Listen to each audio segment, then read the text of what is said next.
Friends, the teachings of Lord Christ celebrate love, harmony, and brotherhood. It is important that we all work to make this spirit stronger. But it pains my heart when there are attempts to spread violence and cause disruption in society. Just a few days ago, we saw what happened at a Christmas market in Germany. During Easter in 2019, churches in Sri Lanka were attacked. I went to Colombo to pay homage to those who lost in the bombings. It is important to come together and fight such challenges. साथियों, Bible कहती है, carry each others burdens, यानी हम एक दूसरे की चिंता करें, एक दूसरे के कल्याण की भावना रखें। इसी सोच के साथ हमारे संस्थान और संगठन समाज सेवा में एक बहुत बड़ी भूमिका निभाते हैं। शिक्षा के क्षेत्र में नए स्कूलों की स्थापना हो, हर वर्ग हर समाज को शिक्षा के जरिए आगे बढ़ाने के प्रयास हो, स्वास्थ्य के क्षेत्र में सामान्य मानवीय की सेवा के संकल्प हो, हम सब इन्हीं अपनी जिम्मेदारी मानते हैं। साथियों, जीसस क्राइस्ट ने दुनिया को करुणा और निस्वार्थ सेवा का रास्ता दिखाया है।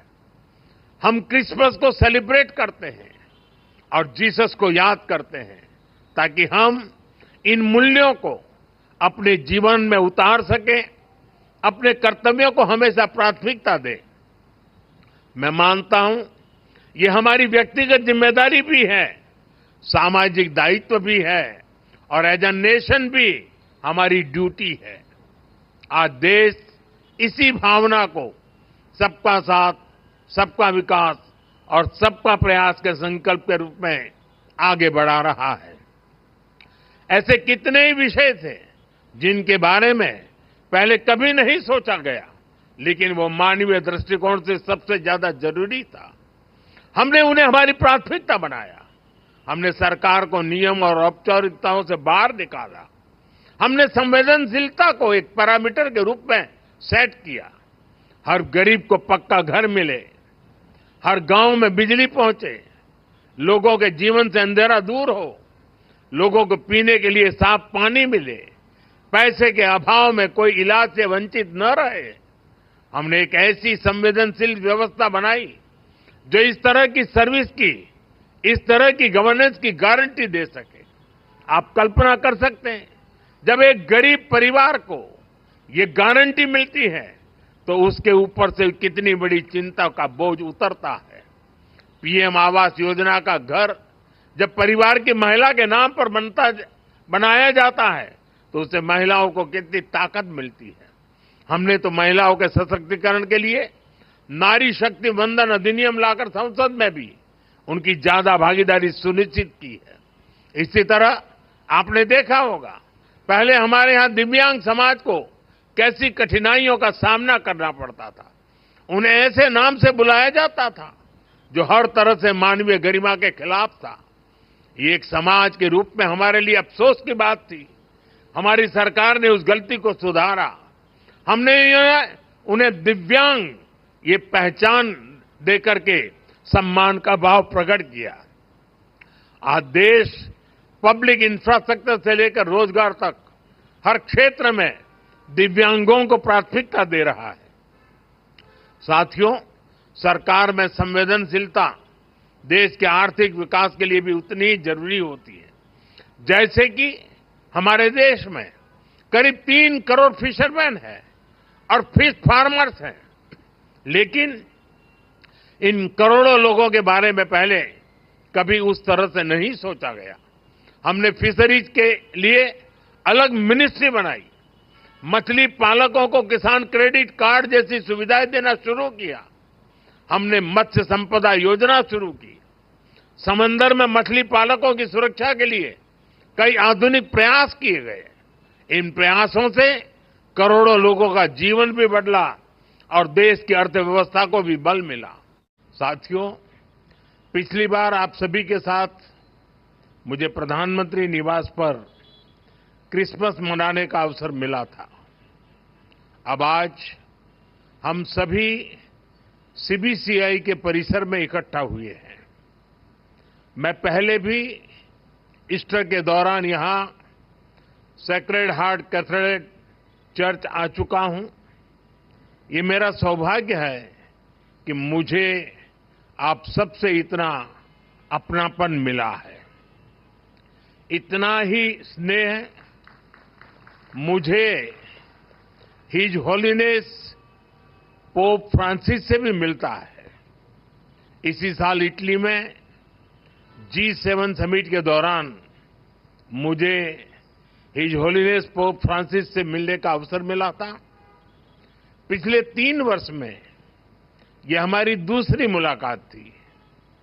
मैंने उन्हें भारत आने का निमंत्रण भी दिया है।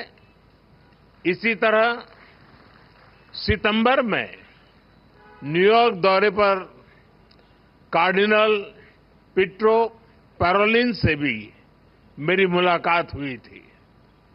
ये आध्यात्मिक मुलाकात, ये स्पिरिचुअल टॉक्स, इनसे जो ऊर्जा मिलती है वो सेवा के हमारे संकल्प को और मजबूत बनाती है। साथियों, अभी मुझे हिज एमिनेंस कार्डिनल जॉर्ज कुवाकार्ड से मिलने का और उन्हें सम्मानित करने का अवसर मिला है। कुछ ही हफ्ते पहले हिज एमिनेंस कार्डिनल जॉर्ज कुवाकार्ड को हिज होलीनेस पोप फ्रांसिस के कार्डिनल की उपाधि से सम्मानित किया है। इस आयोजन में भारत सरकार ने केंद्रीय मंत्री जॉर्ज कुरियन के नेतृत्व में आधिकारिक रूप से एक हाई लेवल डेलीगेशन भी वहां भेजा था। जब भारत का कोई बेटा सफलता की इस ऊंचाई पर पहुंचता है तो पूरे देश को गर्व होना स्वाभाविक है। मैं कार्डिनल जॉर्ज कुवाकार्ड को फिर एक बार बधाई देता हूं, शुभकामनाएं देता हूं। साथियों, आज आपके बीच आया हूं तो कितना कुछ याद आ रहा है। मेरे लिए वो बहुत संतोष के क्षण थे जब हम 1 दशक पहले फादर एलेक्स प्रेम कुमार को युद्धग्रस्त अफगानिस्तान से सुरक्षित बचाकर वापस लाए थे। वो 8 महीने तक वहां बड़ी विपत्ति में फंसे हुए थे, बंधक बने हुए थे। हमारी सरकार ने उन्हें वहां से निकालने के लिए हर संभव प्रयास किया।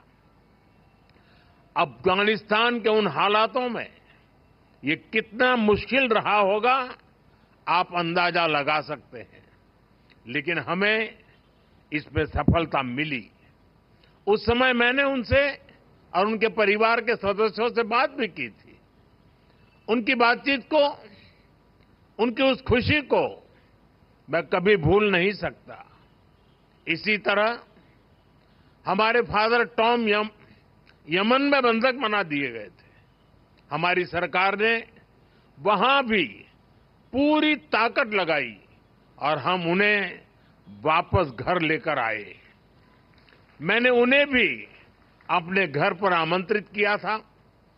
जब गल्फ देशों में हमारी नर्स बहनें संकट से घिर गई थी तो भी पूरा देश उनकी चिंता कर रहा था। उन्हें भी घर वापस लाने का हमारा अथक प्रयास रंग लाया। हमारे लिए ये प्रयास केवल डिप्लोमेटिक मिशंस नहीं थे, ये हमारे लिए एक इमोशनल कमिटमेंट था। ये अपने परिवार के किसी सदस्य को बचाकर लाने का मिशन था। भारत के संतान दुनिया में कहीं भी हो, किसी भी विपत्ति में हो, आज का भारत उन्हें हर संकट से बचाकर लाता है, इसे अपना कर्तव्य समझता है।